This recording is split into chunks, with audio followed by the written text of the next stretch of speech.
Hi, I'm Albie Galoon, and I'm here with Jim Letchinger, the president of JDL Development, which is getting ready to start construction on a 469-unit apartment development in the South Loop, just north of the Target store on Roosevelt Road.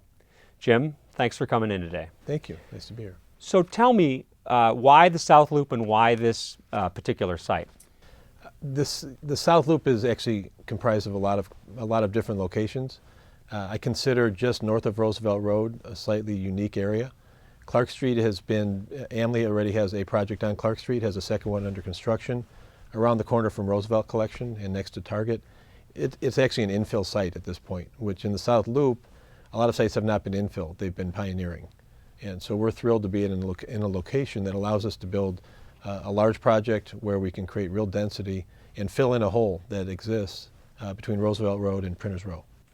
So you've been one of the busiest apartment developers in Chicago over the last few years. You were part of a joint venture that built 1225 Old Town on Wells Street, which you and your partner sold last year for about $157 million.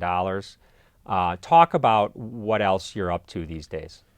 Currently, we are building a number of apartment deals. We are finishing a project right now called the Halsted Flats, 3740 North Halsted.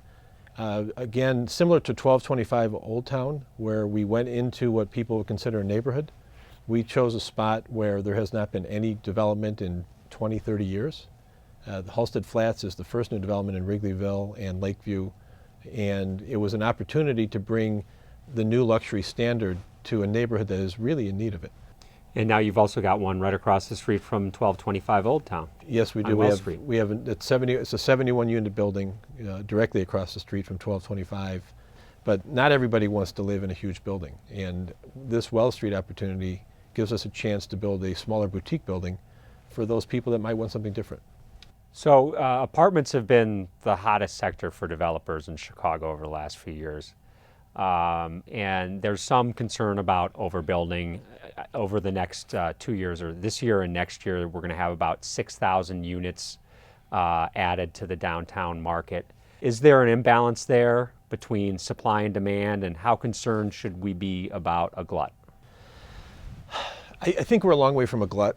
I think there will be some supply and demand challenges. You're not seeing any new condos. The choice today for the typical person who is not ready to establish a full-time home is to rent. And the new buildings are giving them all the features, and in many cases nicer features than they ever saw in a condo building. So you're not renting because you have to, you're renting because you choose to. So I think we will see more and more people enter the rental market. And as new buildings get built and they get even nicer amenities, nicer finishes, more people will choose to rent.